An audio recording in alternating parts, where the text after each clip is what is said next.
Hola, buenos días. Como les adelanté la semana pasada, esta semana toca estudiar estructura y propiedades de los tejidos biológicos. No voy a contar la estructura y propiedades de todos estos tejidos biológicos que estoy mostrando en la figura, sino solamente algunos de ellos. Nos interesan tejidos que no solo cumplen función de sostén, como podría ser un tejido conectivo que sostiene eh, proteínas y células, sino tejidos que están sometidos a esfuerzos. Entonces, básicamente, digamos, vamos a estudiar tejidos mineralizados como el hueso y tejidos no mineralizados como la piel o tendones o vasos sanguíneos. Todos esos tejidos que mencioné están sometidos a esfuerzos también vamos a dejar de lado, por ejemplo, los músculos, porque estos son tejidos activos que responden a estímulos eléctricos. Y bueno, tanto la sangre como el tejido nervioso, digamos, no están en las condiciones de que están soportando esfuerzos, básicamente. Bueno, entonces, empezando por los tejidos mineralizados, voy a describir la estructura. Acá tengo un esquema de lo que es un hueso largo y un diente. Después vamos a ver cómo es la estructura interna de cada una de las partes de estos, de tanto del hueso como del diente y qué propiedades tienen. Entonces, lo que es la descripción general de un hueso largo es, bueno, tenemos hueso esponjoso, hueso compacto, tenemos este periósteo que es lo que rodea el hueso y aporta, digamos, nutrientes al hueso, y tenemos en los huesos largos esta cavidad donde se aloja la médula. Todos los tipos de huesos humanos, digamos, aunque no sean largos, bueno, van a tener una estructura o de hueso esponjoso o de hueso compacto. Con respecto a los dientes, el diente tiene una corona que está en la cavidad bucal y la raíz, que es lo que se inserta en el hueso, y como tejidos mineralizados tienen el esmalte y la dentina. Y este cemento hace de interfaz entre lo que es la dentina y el hueso de la cavidad bucal. Adentro se aloja la pulpa. El tejido óseo es muy dinámico. El tejido óseo se va regenerando con el tiempo, ¿sí? O sea, se va destruyendo y formando un nuevo tejido óseo. Cada hueso tendrá sus propios estímulos para formar nuevo tejido y además, bueno, tendrá una velocidad de regeneración diferente. Los encargados de este proceso dinámico son, bueno, los osteoblastos, que sintetizan y secretan las componentes de la matriz ósea. Los osteocitos lo mantienen y los osteoclastos lo fagocitan. Entonces, bueno, acá en esta fotografía lo que se ve son los osteoblastos generando matriz ósea, y esta es la matriz ósea recién generada, recién sintetizada. Esta es una representación de lo que serían los osteoclastos fagocitando el hueso. Los estímulos, digamos, para la regeneración del hueso, bueno, desde hace tiempo se conoce que las tensiones tienen algo que ver, digamos, con la regeneración de hueso. Estas representaciones de líneas de cómo es el hueso trabecular en el fémur, por ejemplo, cómo las trabéculas siguen de alguna manera las líneas de carga de los esfuerzos en el hueso, ¿no?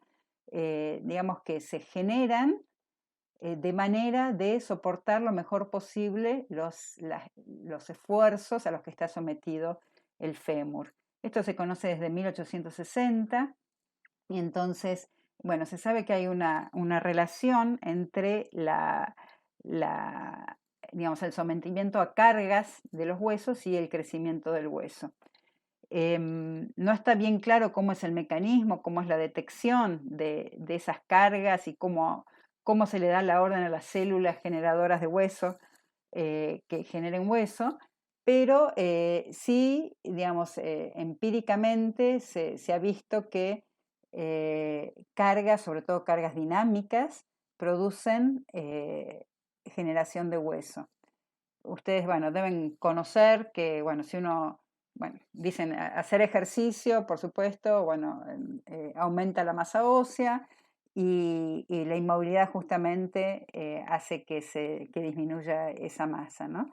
Entonces, bueno, esto es muy importante en relación con los implantes óseos porque hay que tener cuidado que, digamos, si uno pone un implante en contacto con el hueso, ese implante eh, no tiene que permitir que el hueso descanse, digamos, ¿no? Tiene que acompañar al hueso de manera que el hueso siga soportando cargas para no debilitar el hueso, ¿no? Digamos, idealmente así deberían ser las cosas. Bueno, lo que les decía de que cada hueso tiene su manera diferente de producir este recambio. O sea, si bien el hueso necesita estímulo mecánico para mantenerse eh, en forma, digamos, y no disminuir su masa ósea. Hay huesos, por ejemplo, el hueso del cráneo, que no está sometido permanentemente a esfuerzos y sin embargo no por eso disminuye su masa, ¿no? Entonces, bueno, por supuesto que dependiendo del tipo de hueso, cómo esté ubicado, la función que cumple, tiene sus propios mecanismos para mantenerse saludable de alguna manera. Bueno, entonces, ¿en qué consiste el hueso, digamos? El hueso lo podemos pensar como un material compuesto, pero van a ver que es mucho más complejo que los materiales compuestos que describí la semana pasada, eh, que está compuesto, digamos, por una fase mineral y una fase orgánica. Si pensamos en estos dos componentes únicamente, ¿sí? Aproximadamente 2/3 en peso es fase mineral y 1/3 en peso es fase orgánica. Tenemos que tener en cuenta que el hueso en realidad está en el organismo, digamos, rodeado de solución salina, suero fisiológico, y entonces, bueno, el hueso no está seco en el organismo, sino que hay aproximadamente 10% de agua, entonces en ese caso sería aproximadamente 2/3 de fase mineral y después, bueno, 10% de agua y 20 y algo por ciento de fase orgánica en peso. Esta fase mineral es la hidroxiapatita, ¿sí? O algo muy parecido o sea, en realidad la hidroxiapatita es un fosfato de calcio, ¿sí? Ahí está la fórmula, fosfato de calcio con un hidróxido de calcio, eh, muy parecido al componente mineral del hueso, ¿sí? El componente mineral del hueso es de la familia de las apatitas, ¿sí? Y la hidroxiapatita es muy parecida. Entonces, bueno, la hidroxiapatita, por ejemplo, es lo que se usa para relleno óseo, ¿sí? Porque es muy parecido a la componente mineral del hueso. Entonces, bueno, digámosle que la fase mineral es hidroxiapatita, ¿sí? Como buen cerámico, ¿sí? Es duro, rígido, y por lo tanto lo que aporta esta hidroxiapatita al hueso es la dureza, la rigidez y la resistencia a la compresión. En la fase orgánica son fibras de colágeno y algunos otros materiales orgánicos, pero básicamente fibras de colágeno, ¿sí? Y lo que hacen es darle una mayor resiliencia, una mejor resistencia a la torsión y también al estiramiento. O sea, lo hacen menos rígido, menos frágil, quiere decir, más que nada menos frágil, ¿sí? Aumentando, digamos, su resiliencia y resistencia a la torsión y al estiramiento. La estructura de los huesos, bueno, dentro este es un corte de un hueso largo, donde tenemos el hueso compacto, acá estaba el periósteo, ¿sí? Y acá tenemos el hueso esponjoso. En el caso del hueso esponjoso, ¿sí? Lo que tenemos son o sea, el hueso esponjoso consiste en una gran cantidad de poros donde se va a alojar la médula también, ¿sí? Y en una estructura que no está muy ordenada, ¿sí? Ambos, tanto el hueso compacto como el hueso esponjoso están formados por hidroxiapatita y colágeno básicamente, y bueno, y un poco de agua, ¿sí? Las proporciones no son exactamente las mismas en uno y otro, pero básicamente tienen las mismas componentes. Bueno, acá este es un corte del hueso largo, donde tenemos el hueso compacto, la cavidad donde se aloja la médula, y acá están las trabéculas, y ven que hay líneas, ¿sí? Líneas que se ven de formación de las trabéculas, o sea, no es al azar, digamos, la disposición de esta estructura trabecular, sino que se ven ciertas líneas que tienen que ver con las cargas que debe soportar el hueso. Entonces vamos a ver ahora cómo es la estructura del hueso compacto. Vamos a ir de más grande a más chico, ¿sí? Si uno hace digamos, mira con detenimiento cómo está formado el hueso compacto, lo que vemos es que está formado por lo que se llaman ostiones, ¿sí? Ostiones son estas estructuras cilíndricas. En el hueso compacto estas estructuras están todas alineadas en una misma dirección, que es la dirección de la aplicación del esfuerzo, y estos ostiones rodean lo que se llama el canal harvesiano. Este canal harvesiano es el canal, digamos, por donde pueden fluir nutrientes, digamos, para el hueso, y bueno, se conecta también con la cavidad de la médula. Entonces, bueno, estos ostiones, a su vez, digamos, tienen una estructura bien interesante. Están formados por láminas, estoy yendo de más grande a más chico, ¿no? En la próxima filmina voy a ir más chiquito todavía. Estas láminas consisten en unas fibras de colágeno, ¿sí? Que bueno, ya tienen incorporados, digamos, en estas láminas los cristales de apatita o hidroxiapatita, y las fibras de colágeno, bueno, es esta fase mineral en forma de fibras, ya bueno, también más adelante voy a contar un poquito cómo está formado el colágeno, pero bueno, son fibras que están alineadas en una dirección, en una de estas láminas, y en la lámina siguiente están alineadas en otra dirección, y en la siguiente en otra dirección, siempre en direcciones diferentes, ¿sí? De manera de permitir soportar esfuerzos de torsión importantes a esta estructura y de esa manera al hueso en general. Entonces, tengo el ostión, que está formado por estas láminas de colágeno.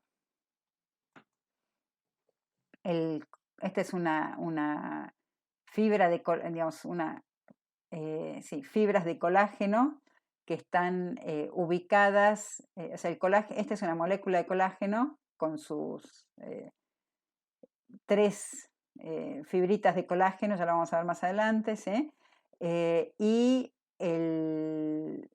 entre estas fibras, ¿sí? Se ubican estas laminitas laminitas o agujas o plaquetitas, ¿sí? Son los cristales de apatita, ¿sí? Acá lo llaman plaquetas, que son nanométricos, ¿no? Entonces tenemos los cristales de apatita o hidroxiapatita, que son nanométricos, tienen alguna dirección más grande que otras, ¿sí? Dice 50 nanómetros por 25 por 2 nanómetros, ¿sí? Eso es más o menos el orden de magnitud, digamos, de estos cristales de hidroxiapatita. Se ubican entre las moléculas de colágeno. Estas moléculas de colágeno se van a ubicar todas alineadas para formar esta estructura de la lámina. Acá están todas alineadas, ¿sí? Acá me están formando una lámina. En la lámina siguiente están en otra dirección, en la siguiente en otra dirección, y así con esta pared de varias láminas, fíjense cómo va creciendo las dimensiones, ¿no? Acá teníamos las moléculas de colágeno, son de 300 nanómetros más o menos por 1,5 nanómetros cada una. Acá ya vamos a una escala que estamos en 50 a 200 nanómetros. Esto ya estamos en el orden de los micrones, y cada uno de estos ostiones tiene el orden de 200 micrones. O sea, imagínense, un pelo tiene 100 micrones o un poco menos, o sea que son del tamaño más o menos de un pelo. Bueno, entonces con estas láminas formamos los ostiones y acá tenemos una estructura perfectamente ordenada en el sentido de que todo está en la misma dirección, ¿sí? Todos los ostiones se ubican en la misma dirección y bueno, y por supuesto quedan intersticios, entre ellos quedan huequitos, ¿sí? Por donde, bueno, van a ir fluidos, etc. Bueno, eso es el hueso compacto, el hueso compacto. En el hueso esponjoso no tenemos esa estructura ordenada, ¿sí? Lo que sí tenemos son, bueno, las células metidas en esa matriz de colágeno e hidroxiapatita que forma la matriz mineral. En el hueso esponjoso, digamos, bueno, está formado, digamos, por grandes cavidades, es muy poroso, ¿sí? Y lo que es macizo, ¿sí? No tiene esa estructura ordenada que tiene el hueso compacto, ¿sí? Este tiene muchas funciones biológicas, digamos, de generación no voy a entrar en detalles porque no conozco los detalles, ustedes deben saber más, pero bueno, el hueso esponjoso es muy importante, tiene que ver con la médula, etcétera, etcétera. Bueno, entonces no se distingue una estructura ordenada en el hueso esponjoso. Entonces, bueno, este es un resumen de lo que vimos. Estaban los cristales de apatita metidos en las fibras de colágeno. Esas fibras de colágeno formaban láminas. Con esas láminas, digamos, se enrollaban esas láminas en diferentes direcciones. Con eso formamos el ostión, que tiene un canal jarvesiano adentro. Y, bueno, varios ostiones me forman la pared del hueso compacto, ¿sí? Dejando intersticios y estos canales que llevan nutrientes y otro tipo de fluidos y lo que necesite el hueso, digamos, para alimentarse. Bueno, a ver, bueno, ya sí. Y acá esto es interesante, nada, el cartílago articular, digamos, bueno, está también ahí eh, en la articulación, ¿sí? Y después, bueno, lo que es interesante, sobre todo, bueno, ahora que yo estoy con mi muñeca rota, he visto que, claro, ahora me doy cuenta, es esponjoso, digamos, las puntas de los huesos largos, ¿sí? Son esponjosos. Bueno, ¿qué pasa con los dientes? Los dientes tenemos, bueno, el esmalte y la dentina son los tejidos que más nos interesan. El esmalte es la sustancia más dura en el cuerpo y consiste en un 97% de sales de fosfato de calcio en forma de cristales de apatita. O sea, es como si fuera casi todo fase mineral del hueso, ¿sí? Acuérdense, el hueso era 2/3, 1/3 aproximadamente, ¿sí? Esto es 97% fase mineral, tiene muy poca fase orgánica. Bueno, y necesita eso porque, bueno, debe ser muy duro, digamos, para poder cumplir con la función masticatoria, ¿sí? Y, bueno, proteger la dentina. La dentina también es un tejido mineralizado y ya es más parecido en proporciones al hueso, pero tiene una estructura diferente. Esta es la estructura de la dentina, ¿no? O sea, acá también tenemos fase mineral y fase orgánica. Y acá estos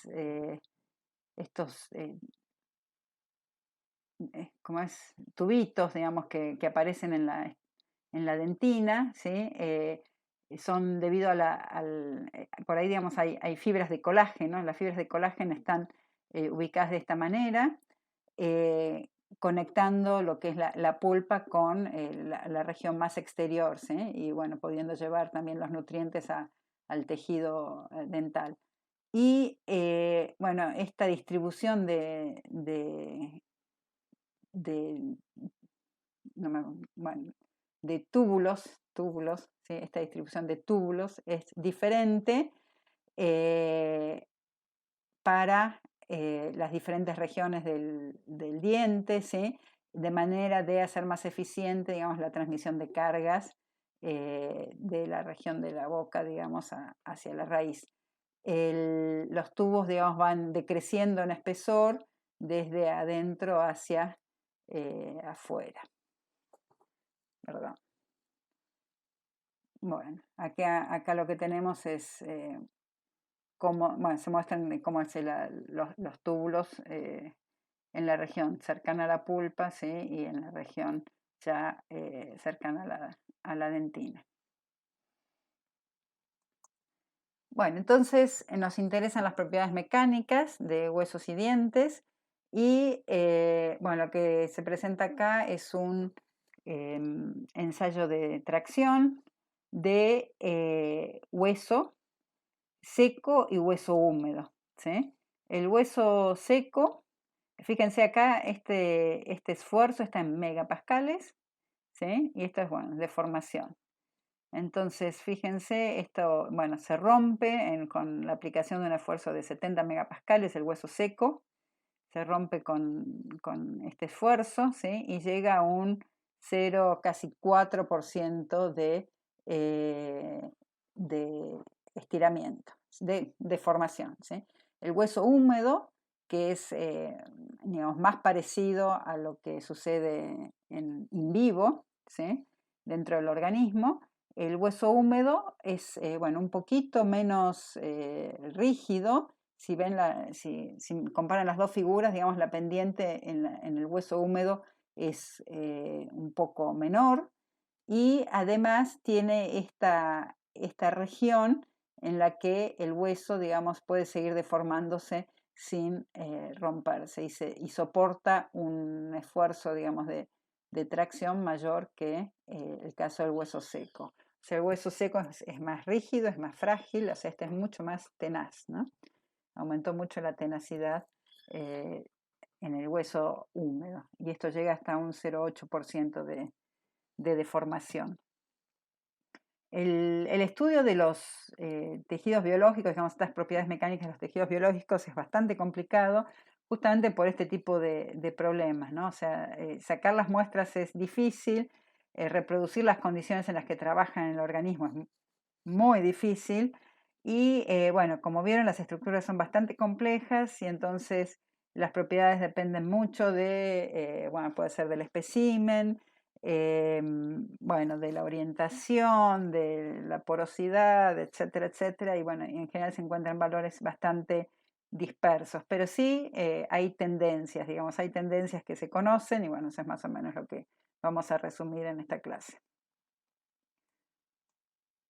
Respecto de la anisotropía, esto en el hueso compacto, ¿sí? Quedó claro que los ostiones se ordenan longitudinalmente, bueno, paralelos al eje óseo, y bueno, esa es la dirección en la que en general los huesos están soportando las cargas, ¿no?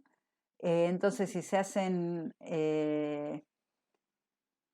ensayos aplicando tensiones, bueno, en la dirección del eje óseo o en direcciones con diferente ángulo, digamos, respecto del eje óseo hasta la dirección transversal, lo que se obtiene es esta serie de curvas, ¿sí? Se ve que el hueso es más rígido y más resistente cuando la tensión se aplica longitudinalmente en la dirección donde están ubicados los ostiones, ¿sí? Y va perdiendo propiedades a medida que voy cambiando el ángulo hasta que en la aplicación de carga transversal, ¿sí? Es bastante menos rígido y menos resistente. Dice, el módulo de Young y el esfuerzo de tracción y compresión en esa dirección son casi 2 veces más grandes, en la dirección longitudinal es casi 2 veces más grandes que en la dirección radial. De todas maneras, si ustedes lo comparan con los materiales compuestos, que habíamos visto con fibras ordenadas, digamos, fibras paralelas, largas, ¿sí? Esta diferencia era mucho más grande, sobre todo pensando que en este caso la matriz de colágeno, digamos, y el refuerzo de hidroxiapatita tienen módulos de Young bastante diferentes, ¿no? Con respecto a la aplicación de cargas, dependiendo de la velocidad, ¿sí? El hueso, esto es interesante, ¿no? Esto es, en realidad, esto no es velocidad de aplicación de carga, sino velocidad de deformación, ¿no? O sea, es un ensayo de tracción en el que lo que se controla no es la velocidad de aplicación de la carga, sino la velocidad en que se deforma la muestra. Eso quiere decir que de las mordazas, imagínense la máquina de ensayo de tracción, las mordazas lo que uno hace es estirar la probeta a cierta velocidad. Esto es velocidad lenta, ¿sí? Y va aumentando la velocidad. Y lo que es interesante es que, bueno, se va haciendo más rígido y hay una velocidad óptima, ¿sí? Para que se produzca, por ejemplo, que se pueda estirar lo más posible el hueso, ¿sí? A esta velocidad de deformación, ¿sí? Obtenemos la mayor deformación posible y después ya se fragiliza. Y esto es el esfuerzo de tracción para el hueso trabecular y el hueso compacto. El hueso compacto tiene muchas mejores propiedades mecánicas y mucho más importantes. El hueso trabecular soporta muy poquitito, muy poquitito esfuerzo. Eso se debe básicamente a que es muy poroso, ¿no? Es poca el material que tenemos para que soporte el esfuerzo. Bueno, y estos esfuerzos van aumentando con la velocidad de formación.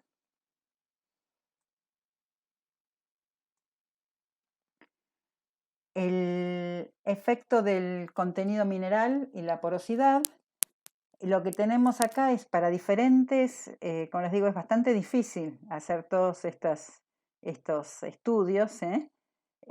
Por ejemplo, ¿cómo se estudia el efecto del contenido mineral? Bueno, para estudiar el efecto del contenido mineral tenemos que tener huesos de diferentes especies, ¿sí? Que tengan diferente contenido mineral. Entonces, por ejemplo, este es el asta del ciervo, el fémur de la vaca y un huesito del tímpano de la ballena. Este tiene muchísimo contenido mineral, es bien rígido, ¿sí? Este tiene menos contenido mineral, van a ver que es es menos rígido, y el fémur de la vaca es intermedio. ¿Cómo se ve el contenido mineral? Y bueno, con la densidad, ¿sí? Como las densidades de la fase orgánica y de la fase mineral son bien diferentes, ¿sí? Ya bueno, van a tener que, creo que en los problemas hay algunos de estos ejercicios, bueno, sabiendo la densidad de la fase orgánica y la densidad de la fase mineral, ¿sí?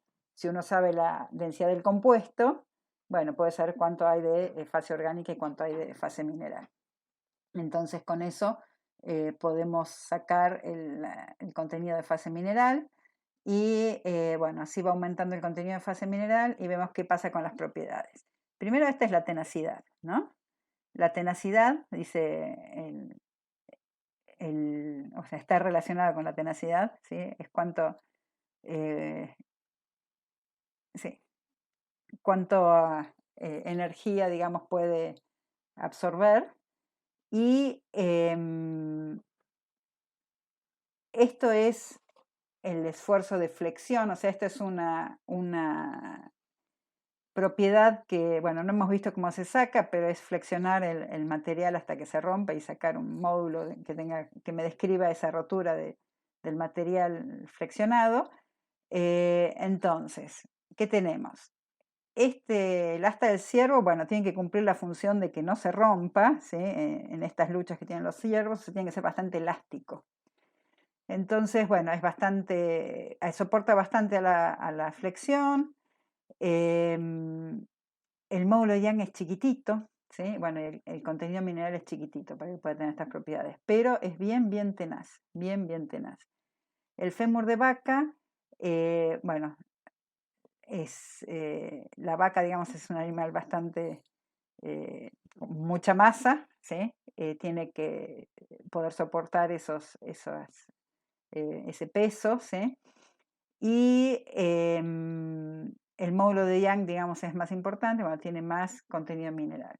Y el tímpano de la ballena tenemos que es bastante frágil, o sea, con poca carga, digamos, ya lo rompo a flexión. ¿Sí? El módulo de Young es bastante importante, ¿sí? Y tiene mucho contenido mineral. O sea, la correlación es más contenido mineral, el módulo Young se hace más grande y, bueno, acá está intermedio, digamos, pero tendería a poder flexionarse más.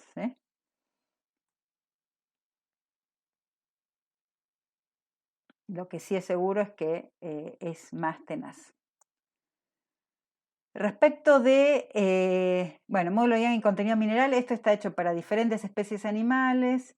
Entonces, bueno, hay una gran cantidad de datos, ¿sí? Y lo que vemos es que hay una tendencia, efectivamente, que mayor contenido de mineral, acá está dado, digamos, no está correlacionado con la densidad, sino con la cantidad de mineral que tiene cada uno de los huesitos.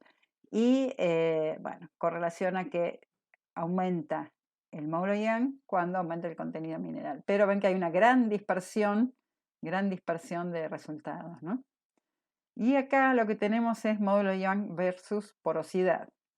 Entonces tenemos que también para diferentes especies, algunos huesos, digamos, son más porosos que otros, y entonces se puede correlacionar el módulo Young con la porosidad. Por supuesto, la porosidad siempre baja las propiedades mecánicas y, como yo les digo, tiene que ver con que tiene menos masa, digamos, menos masa para soportar, o menos material para soportar los esfuerzos.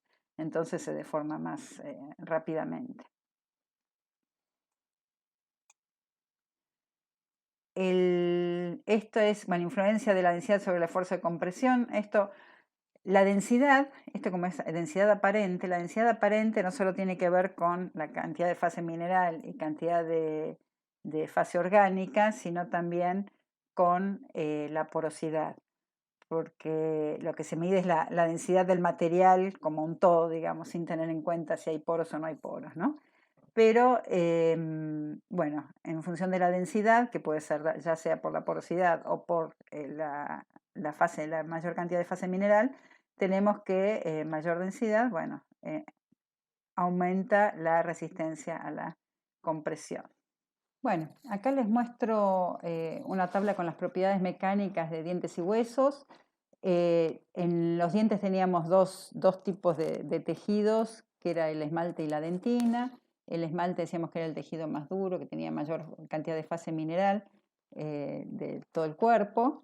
La dentina ya tenía una composición parecida a los huesos compactos.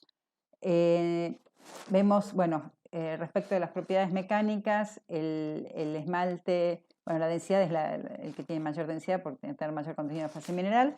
48 gigapascales con módulo de Young, resistencia a la compresión casi 250 megapascales, mientras que la dentina tiene, bueno, es menos rígida, ¿sí? Y también menos resistente.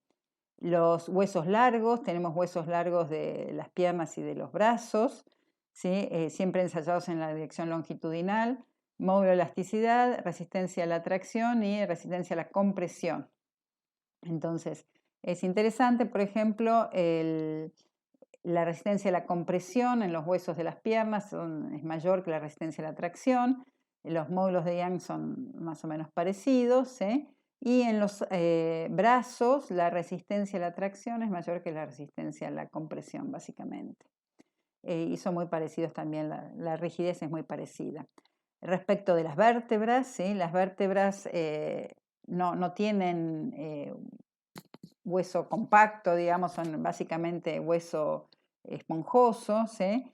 Acá están las propiedades del hueso esponjoso puro, ¿sí? Y vemos que bueno, y es digamos, el módulo Young es muy bajito, la resistencia tanto a la tracción como a la compresión son muy bajitas, y bueno, estas vértebras cervicales y lumbares, ¿sí? Tienen propiedades bastante parecidas, digamos, a este hueso esponjoso, ¿sí? No tan extremo, pero es bastante parecido al hueso esponjoso. Y después está interesante, bueno, la resistencia a la compresión de no me sale el nombre ahora del hueso de la cabeza. El cráneo, la resistencia a la compresión del cráneo, que es bastante importante. Bueno, acá está gráficamente esto que acabo de decir, digamos, para los huesos de las piernas y de los brazos, el esmalte dental y las vértebras, esfuerzo de compresión y módulo de Young. Lo que es bien interesante es la performance, digamos, que tiene el esmalte dental en compresión, ¿no? Que es para lo que está diseñado. Y bueno, las vértebras, el tema es que son básicamente hueso esponjoso. Bueno, acá tengo otra tablita, ¿sí? Como les comenté antes, hay una gran dispersión entre los valores que se obtienen en diferentes ensayos de las propiedades de los huesos, porque, bueno, ninguna muestra es igual a otra, hay que tratarlas, digamos, para ver si conservan las propiedades que tenían in vivo, se toman diferentes especies animales, o sea, diferentes tipos de huesos, etcétera, etcétera. Y entonces, bueno, hay bastante dispersión de los resultados, pero lo que podemos dar son tendencias, digamos. Acá me da el valor máximo que se encontró, el valor mínimo y el valor más probable, digamos, de algunas propiedades de los huesos. Tenemos que el módulo de elasticidad es más o menos 20 gigapascales, ¿sí? La resistencia a la tracción, 150 megapascales, el esfuerzo de fluencia, 120 megapascales, resistencia a la compresión puede ser 250 megapascales, a la flexión 250, esto como tenacidad. Y tenemos también la vida-fatiga, que con cargas de 0 a 100 megapascales, digamos, dice 1300, 0 a 50 megapascales, 50.000 ciclos. Y acá, bueno, dan algunos detalles, digamos, de los ensayos que se han hecho para encontrar eso. Bueno, por último, quería presentarles esta figura, que en realidad la tendría que haber presentado antes, que es cuando describí bien la estructura de los huesos compactos, les hablé de los ostiones. Los ostiones estaban formados por láminas de colágeno, ¿sí? Donde ya tenía la hidroxiapatita, los cristales de hidroxiapatitas metidos entre esas fibras de colágeno, y esas láminas, digamos, tenían las fibras de colágeno orientadas en una dirección y en otra dirección, y formaban esa estructura cilíndrica, ¿sí? Donde teníamos, bueno, lugar acá para que pasen los vasos sanguíneos, que era el canal jarvesiano. Bueno, lo interesante de esto es una micrografía, digamos, de un ostión, de parte de un ostión, ¿sí? Fíjense la escala de 10 micrómetros, los ostiones tenían un diámetro más o menos de 200 micrómetros, y lo interesante es que este es un ostión donde se le sacó la parte orgánica, ¿sí?